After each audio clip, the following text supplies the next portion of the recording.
앉으시겠어요? 네. 반갑습니다. 반갑습니다. 목사님께서 어렵게 오셨다고 그랬는데 저 아무도 저를 부르지 않습니다. 굉장히 그 시간이 남는 사람이고 어디다 누구나 부르면 저는 가는 사람입니다. 제가 세상에서 제일 무서워하는 분들이 눈빛이 맑은 분. 네. 전에 그 넥선교회에서 저에게 영성훈련을 한번 해달라고 해서 갔었습니다. 그때는 이제 세종시에 있는 어느 기도원은 아니고 거기도 아주 분위기가 이렇게 고요하고 그런 분위기였었는데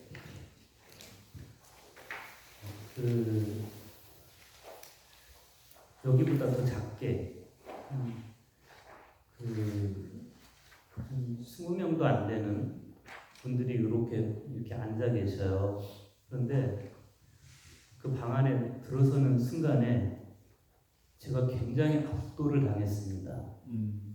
그래서 그 뭐에 압도를 당했는가 하면 그분들의 눈빛이 너무 맑고 표정이 너무 맑은 겁니다.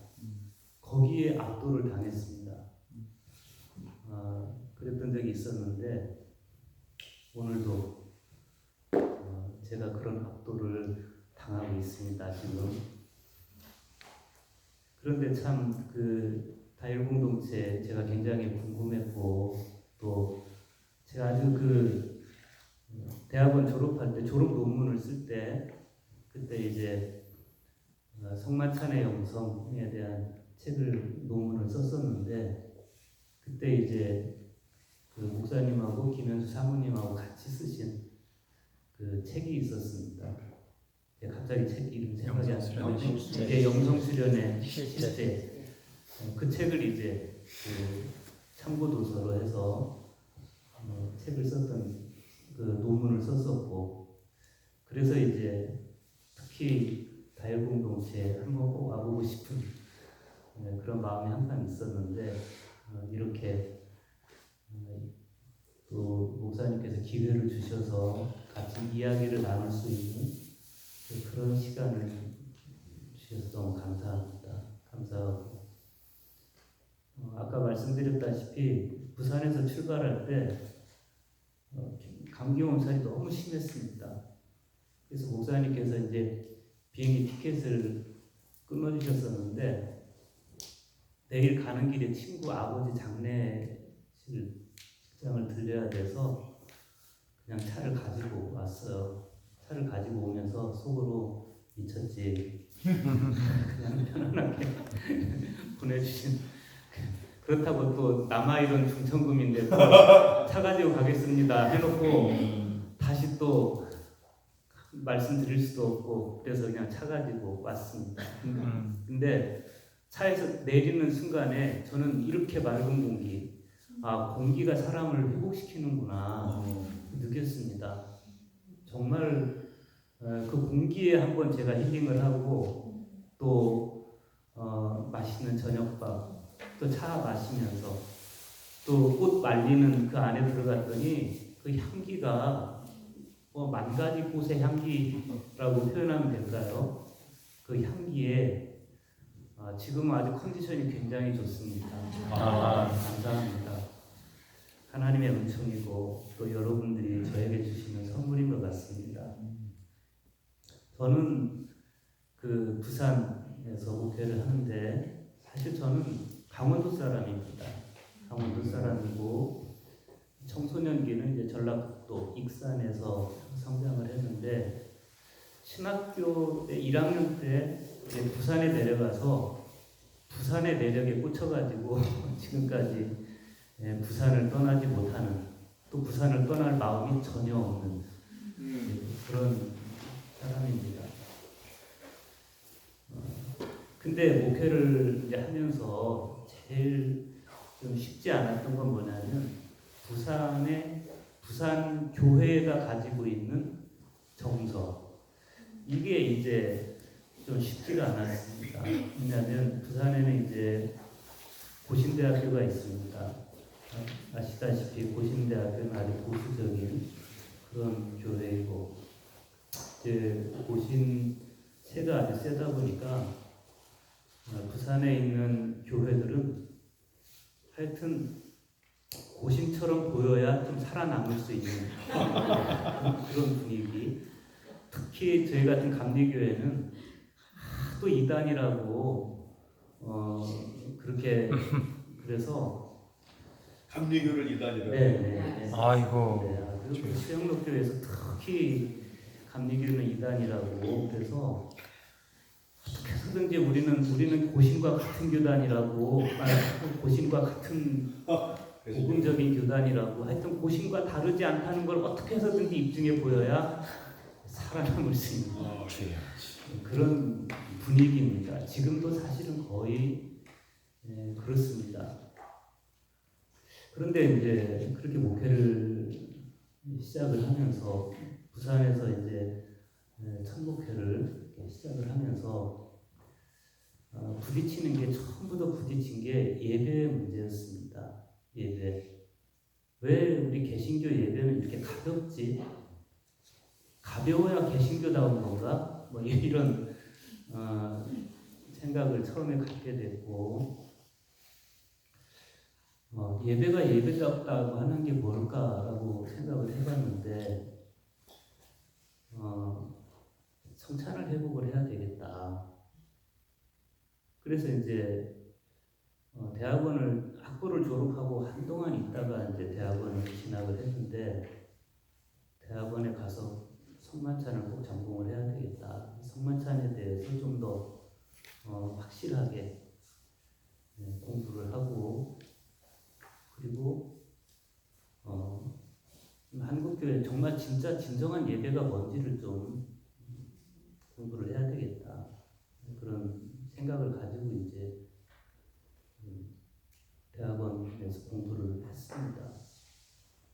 그러던 차에 이제 지금은 돌아가신 박효선 목사님을 만나게 됐는데, 그분은 이제 동방교회 영성에 아주 깊이 심취해 계신 분이었습니다. 그래서 91년도에 이제 그분하고 지금은 춘천 정교회에 계신 조병진 신부님, 그분이 그때는 감리교 전도사님이었습니다. 그래서 이제 그분하고 저하고 이제 셋이서 카리스마타 수도회를 조직을 해서 만들어서, 뭐 수도원도 없고, 그러니까 이제 매주 월요일 날 이제 박효선 목사님의 교회에 모여서 피정을 하고, 또 노동이란 게 별거 없습니다. 뭐 그 작은 교회 맨날 바닥 걸레로 빡빡 문질러서 닦고, 그걸 노동이라고 하면서 이제 그렇게 카리스마타 수도회를 시작을 했는데, 그러다가 이제 그 조병진 전도사님은 아주 정교회 사제가 되어서 가셨고, 그래서 지금 춘천 정교회에서 사목을 하고 계시죠. 그리고 이제 저는 계속해서 부산에 남아 있었는데 힘든 게 있었습니다. 뭐가 힘들었냐면, 저희 박효선 목사님, 이제 저희 수도회가 조금 이렇게 규모가 늘어나면서 저희가 아빠님이라고 불렀습니다. 그리고 이제 수도원도 만들고, 또 공소도 만들고, 또 다른 수도처도 만들고, 뭐 이렇게 해서 좀 규모가 늘어나면서 이제 우리가 아빠님 이렇게 불렀는데, 제가 힘들었던 건 뭐냐면, 정교회 영성이 그 현장 목회를 하는 저로서는 현장에 적용하는 게 쉽지가 않았습니다. 그게 쉽지가 않았어요. 그래서 그것 때문에 이제 점점 그 수도 생활을 하는 것 자체가 힘들고 갈등이 생기고 너무 힘들었습니다. 그래서 이제 도망을 갔습니다. 부목사로 서울에 있는 교회 부목사로 도망을 갔어요. 목사님으로부터 도망간 겁니다. 이제 목사님이 그때 그게 굉장히 섭섭해 하셨는데 저는 그렇게 아예 수도 생활을 할 마음이 저는 별로 없었습니다. 저는 현장 목회를 하고 싶었고 그래서 헬리나웬 뒤에 숨었습니다. 그래서 이제 그 헬리나웬의 마음의 길이라는 책을 처음으로 읽으면서 오히려 현장에 목회 현장에서는 더 이렇게 좀 가깝게 따를 수 있을 것 같았고 그래서 이제 헬리나웬 신부님이 쓴 책들을 읽으면서 그 안에서 이제 어떤 현장 목회 대안들을 찾아가고 그랬는데 공부를 하면 할수록 자꾸만 어느 순간인가 저도 모르게 저도 동방교회 영성에 이렇게 자꾸만 그쪽으로 이렇게 이제 끌려가는 느낌. 그런데 제가 서울 생활이 행복하지가 않았습니다. 목회는 즐거웠는데 이상하게 다시 좀 부산으로 가고 싶은 그런 생각이 계속 있었어요. 근데 제가 제일 가고 싶은 교회가 제가 세상에서 제일 부러운 목사님이 해운대교회 목사님이었어요. 지금 심호하는 교회. 예, 지금 저희 교회. 어떤 왜냐하면 분이었어요? 네? 누가 그때 당시 목사님 어떤? 김영택 목사님이라고 아주 연로하신 목사님이 계셨고 교회도 그때는 이제 한 40-50명 정도 이렇게 소규모로 있는 그런 교회였는데 그냥 뭐 달리 그 목사님이 부러웠던 건 아니고 해운대의 바닷가. 바다 단순하게 제가 바다를 너무 좋아하고 부산은 가는 데마다 바다 색깔이 다 다릅니다. 그리고 또 정서도 뭐 지난번에 감천 문화마을은 또 거기대로 자갈치는 자갈치대로 하여튼 이렇게 갖가지 색깔들을 가지고 있는 부산. 근데 이제 하여튼 그 해운대 교회 그 목사님이 세상에서 제일 부러운 목사님인데 어느 날 이렇게 보니까 그 인터넷 안에 들어가서 보니까 해운대 교회 홈페이지가 있어요. 그래서 가서 이제 해운대 교회 홈페이지를 이렇게 뒤적뒤적 거리는데 각 공간마다 이렇게 뭐 본당, 교육관 또 뭐 식당 이렇게 사진들이 그래서 제가 그날 괜히 이렇게 손으로 짚고 하나님 나 여기 설교하게 해주십시오. 하나님 저 여기서 교우들하고 밥 먹게 해주십시오. 하나님 저 여기서 기도하게 해주십시오. 뭐 이렇게 기도를 했는데 하여튼 기도 안 하던 사람이 기도를 해서 그러는지 하나님께서 저를 그곳으로 정말 불러주셨어요. 그래서 이제 해운대교회에 가게 됐습니다. 근데 이제 중요한 것은 어떻게 크리스천리티를 회복을 할 거냐. 제가 41살에 해운대교회를 갔습니다. 지금 57살인데 젊은 목사가 오니까 이제 연로하신 목사님이 계시다가 젊은 목사가 오니까 뭐 대단하게 교회에 이제 활기차게 교회가 되게 활기찰 거라고 생각을 하고 다 그걸 기대를 했는데 가서 그 젊은 목회자가 맨날 앉아만 있고 말도 힘알이 없이 하고 그리고 성찬을 회복해야 됩니다 이렇게 얘기하고 이제 그러니까 그리고 그리스도교 영성을 이야기하고 하니까 젊은 사람들은 막 울그락불그락 하고요. 뭐 자기들은 뭐라고 표현하는가 하면 젊은 사람이 왔으면 으쌰으쌰 해야지 이 뭐 하는 거냐 이런 거예요. 영성이 뭔지 뭐 그런 소리를 왜 마치 무슨 목사가 아주 추상적인 그런 현실감 없는 이야기를 하는 듯 이렇게 그런 분위기. 그래서 제가 사실은 지금 원고에 없는 이야기를 하는 겁니다. 왜냐하면 사실은 제 목회 이야기를 좀 해보고 싶었어요. 그러면서 이제 제 고민도 같이 나누고 사실 처음에 부닥친 문제가 이제 그 대중성의 문제였습니다. 대중성의 문제. 항상 그리스도의 영성이 이 제도권 안에서 잘 받아들여지지 않는 그런 벽을 느꼈습니다. 서울에서 부목사 생활할 때는 어차피 뭐 제가 원하는 목회를 할 수 있는 분위기가 아니었기 때문에 그냥 혼자 공부하고 혼자 기도하고 이랬는데 이제는 담임 목사로 가서 그곳에서 그렇다고 거기서도 교우들은 교우들대로 놔두고 저 혼자 영성 생활하고 이건 아니죠. 교회가 교회다움을 회복을 해야 되고 그리고 성도들이 영적으로 건강해져야 되고 그래야 목회가 목회답게 되는 것인데 이걸 어떻게 해야 되나. 그래서 일단 성찬을 시작을 하자. 그래서 이제 한 달에 한 번 일단 성찬을 하는 걸로 시작을 했습니다. 그게 이제 첫 걸음이었습니다.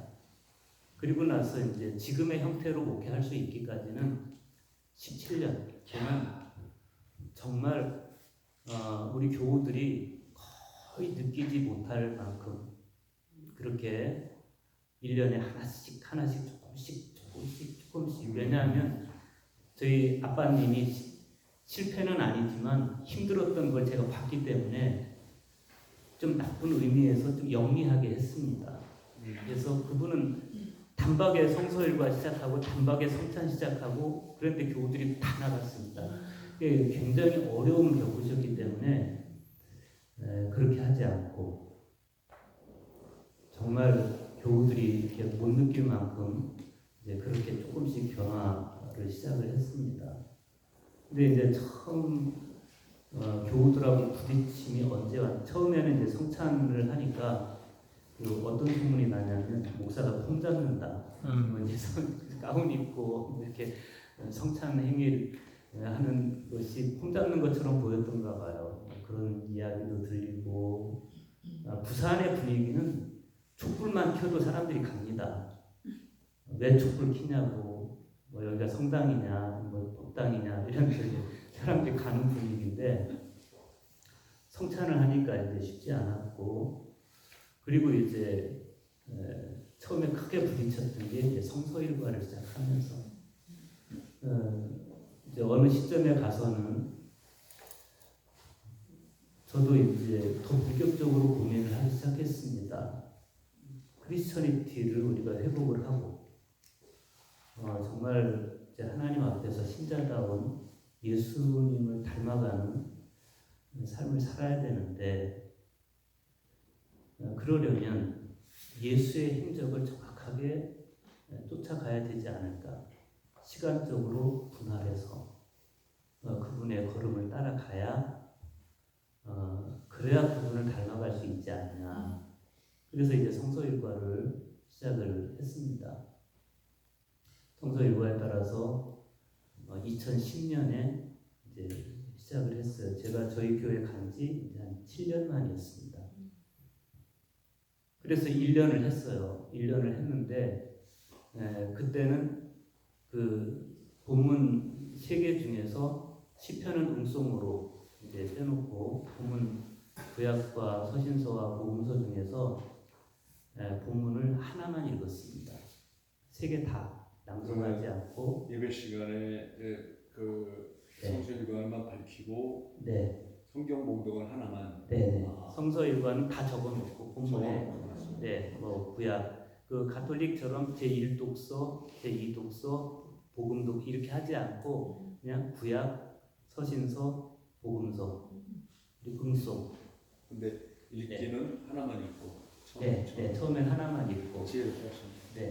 그렇게 해서 이제 시작을 했는데 그럼에도 불구하고 1년이 지난 다음에 이제 그 당회 앞둔 기획위원회를 하는데 저희 기획위원회가 통합측으로 말하면 당회입니다. 를 하는데 장로님들이 서로 눈빛이 이상해요. 뭔가 짜고 들어왔어. 보니까 이제 못하게 하려고 이제 서로 자기들끼리 이제 이렇게 계획을 짜가지고 들어왔어요. 하지 말라는 거죠. 알아듣지도 못하겠고 힘들다. 그리고 부산에서 이런 거 하면 안 된다. 그래서 그분들하고 그 자리에서 7시간을 거의 대치 상황이었습니다. 근데 저는 저대로 물러날 수 없고 그분들은 그분들대로 못하게 해야 되고 7시간 동안을 설득을 했습니다.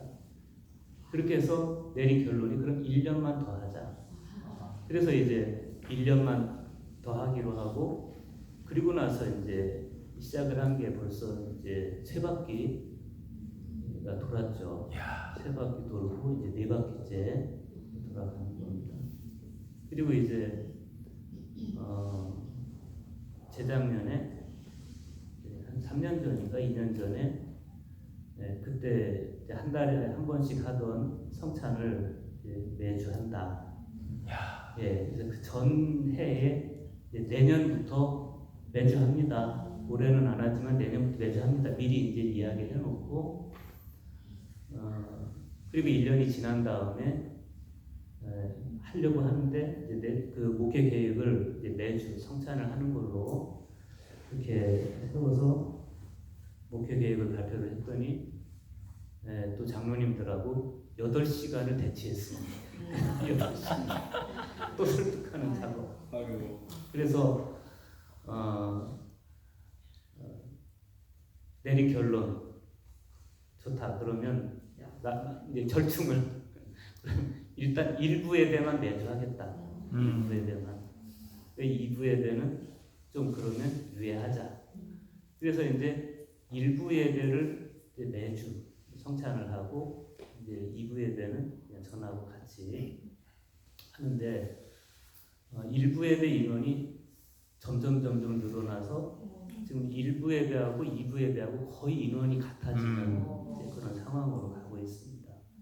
그래서 이제 올해 들어와서 그 전에는 이제 성찬 순서를 주보 안에 넣었는데 이제 가톨릭이나 성공회나 루터교에서 하듯이 성찬 예식서를 따로 만들었습니다. 책으로. 그래서 이제 각 교회력에 따라서 뭐 대림절 또 그 성탄절기 또 주현절기 사순절기 다 이렇게 맞춘 그런 그 성찬 예식서를 만들어서 이제 올해부터는 이제 그 책을 가지고 이제 성찬을 하고 있는데 전제는 매주 성찬을 하기 위한 사전 작업입니다. 이렇게 이제 전제를 던지고 그리고 이제 그렇게 발박하고 있습니다. 그래서 이제 누가 물어보면 우리 해운대교회 예배는 아직도 완성을 향해서 가고 있습니다. 지금 한 70% 정도 이제 완성되어 있는. 그래서 이제 매주 성찬을 회복하면 그 다음에는 이제 그 중간에 들어간 음송이라든지 이런 부분들에 대해서 이제 구체적인 아주 이제 약간씩 남겨뒀던 그런 예를 들면 구약의 말씀을 읽고 나서 이것은 구약의 말씀입니다 하면 성도들이 주님께 감사합니다. 이제 이런 부분들을 아직은 안 만들어 놨었는데 이제 그걸 구체화하는 작업들을 하면 이제 아주 아름다운 예배가 완성이 될 것 같습니다. 한국 교회를 향해서 신학이 없는 교회, 신학을 하지 않는 교회 이렇게 불러요.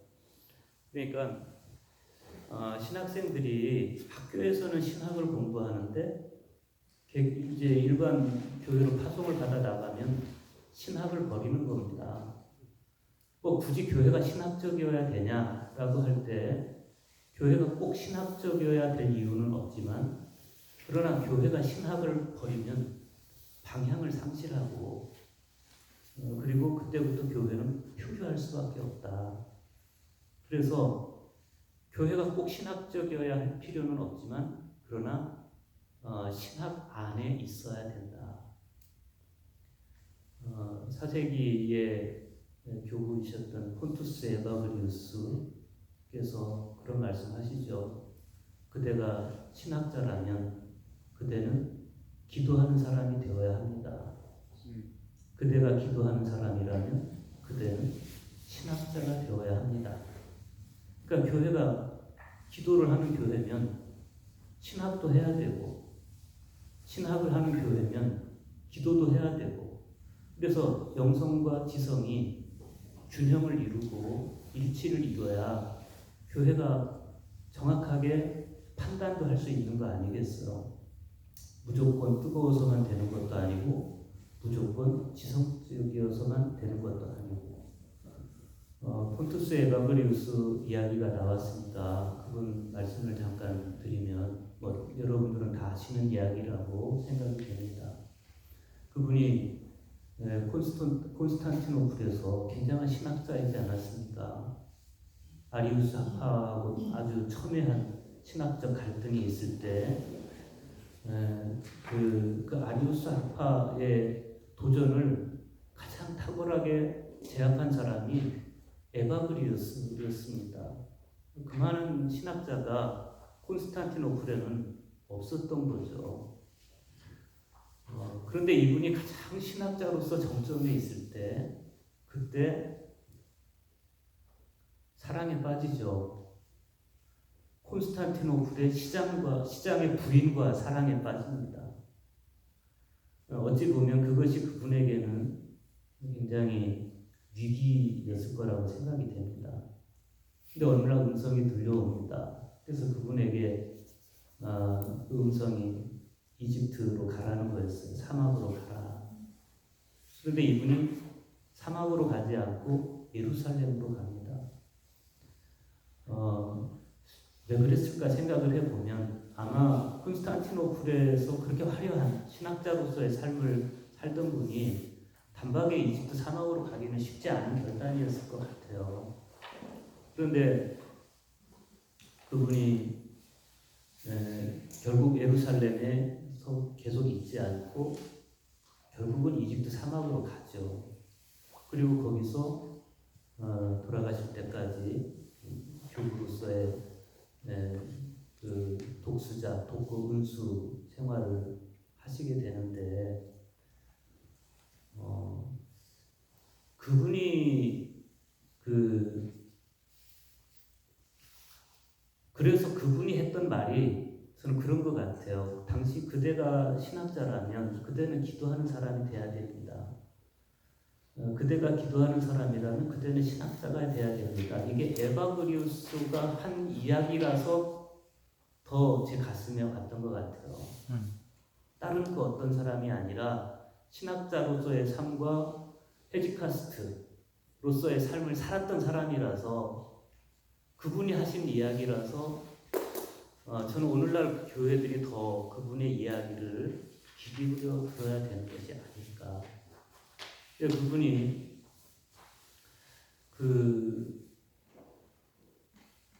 프락티코스, 그러니까 우리가 신앙생활을 하는 성장 과정에서 수덕과 신비를 얼마나 중요하게 여깁니까? 수덕생활과 신비.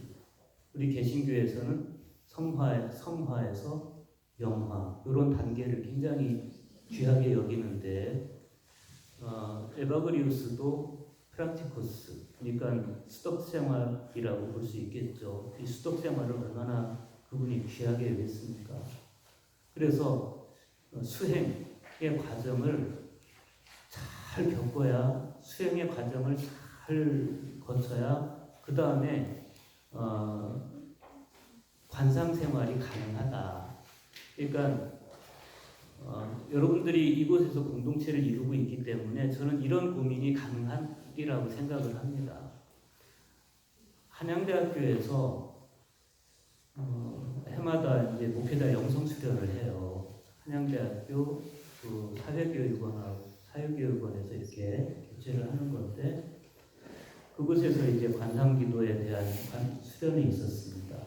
그래서 이제 부천에서 목회하시는 김혜영 목사님 계시죠? 네? 김혜영 아니요, 그 이민재 목사님. 예.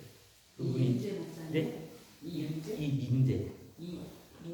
이민재 목사님, 감리교 목사님이신데 그분이 이제 관상기도를 이렇게 이끌어 가시는데 제가 뒤에서 이렇게 보니까 뒤에서 느껴지는 게 있어요. 뒤에서 그게 뭐가 느껴지냐면 당혹스러움이 느껴져요. 그러니까 목사님들이 관상기도를 하자고 해서 앉아서 이제 관상기도를 시작을 했는데 전혀 마음이 모아지지 않고 뭔가 지금 이 막 그 분산돼 있는 마음이 전혀 모아지지 않은 채 그냥 당혹스럽기만 한 그런 느낌. 왜 그럴까 생각을 해보니 관상기도라는 게 그냥 바로 들어가지는 게 아니잖아요.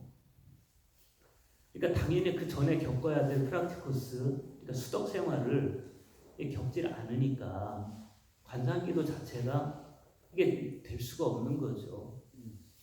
훈련이 안 돼 있는 사람이. 그래서 폰투스 에바브리우스는 그 수덕 생활, 그러니까 그 프락티코스를 굉장히 중요하게 여기고 그레고리우스 대제가 7가지 악독을 이야기하지 않습니까? 교만, 탐심, 또 게으름, 뭐 이런 7가지 악독을 이야기하는데 에바그리우스는 한 가지를 더해서 아케디아 불렀죠. 아케디아, 영적 태만. 저는 그 에바그리우스가 이야기하는 영적 태만이 그건 자기 반성과 자기 깨달음에서 나온 게 아닐까 이런 생각을 합니다. 신학자로서 콘스탄티노플의 신학자로서 최고의 지성인으로서 그러니까 이 사람은 항상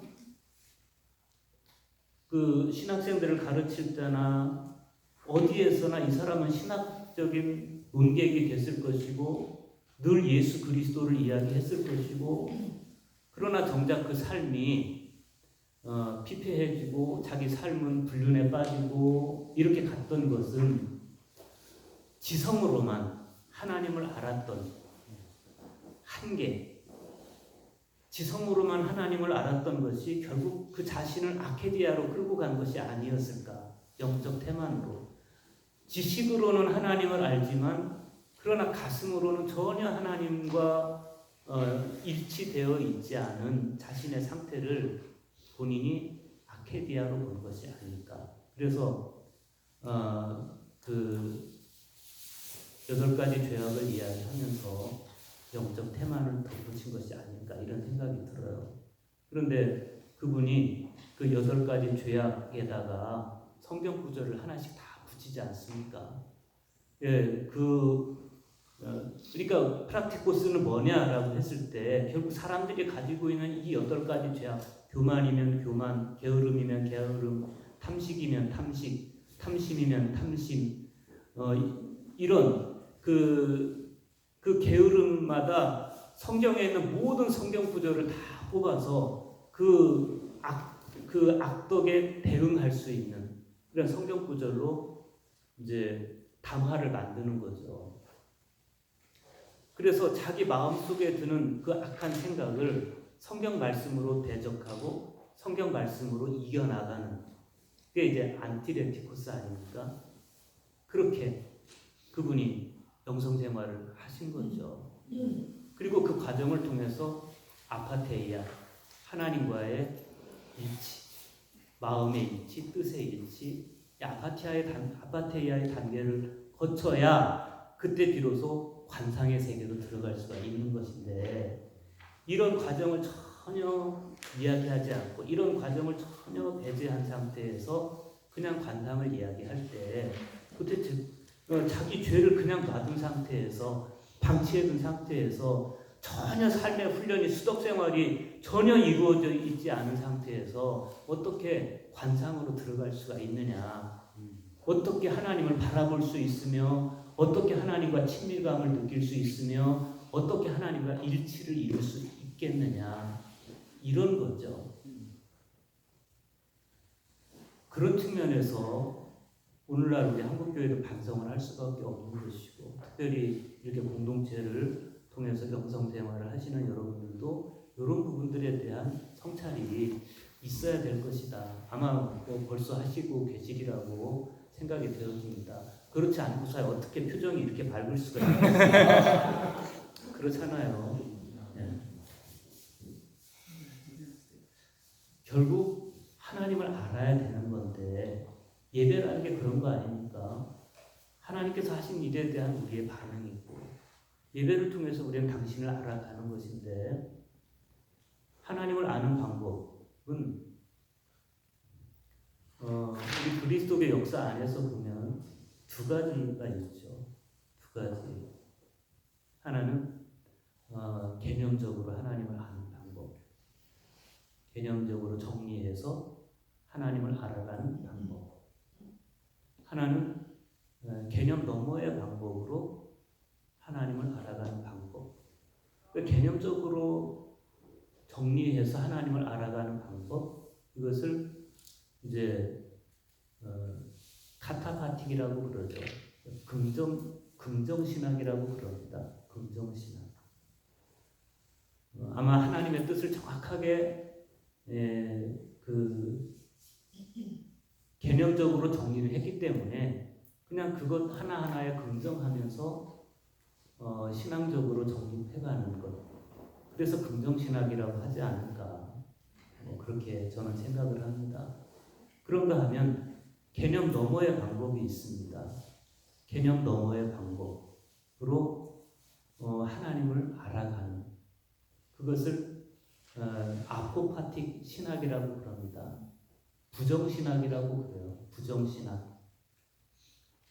알 수 없는 분을 알지 못함에 의하여 알아가는 것. 이렇게 이야기를 해요.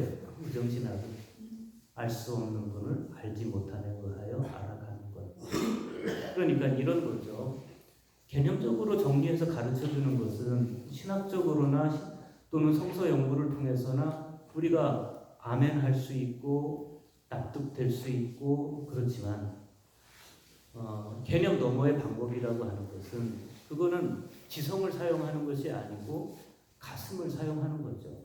가슴을 사용하는 것. 이를테면 십자가가 많아요. 여기 그 다일공 공채 보니까 십자가가 굉장히 많습니다. 그러면 십자가를 바라보면서 내 가슴에 다가오는 게 있어요.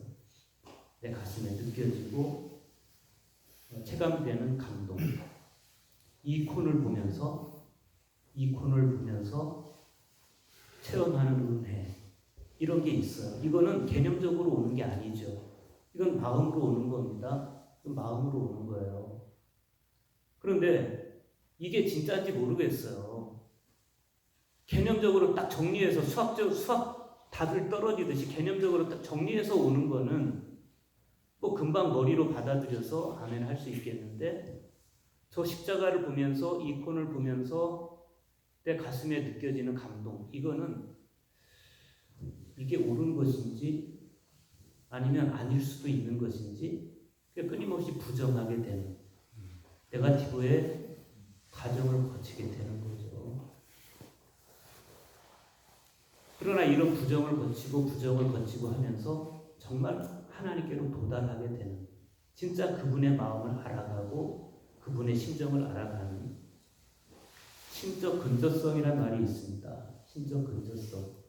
하나님을 알아가는 가장 내밀한 기관 어디냐라고 했을 때 헤지카스트들은 마음이라고 그래요. 마음. 공감하십니까?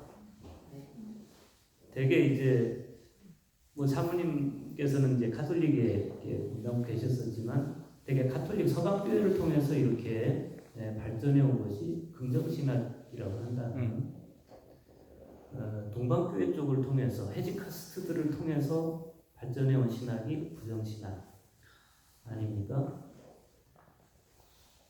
최근에 읽은 책인데 책에서 봤는데 그 동방교회 그러니까 교우들은 왜 지성보다는 그 마음을 더 중요시했을까? 근데 이제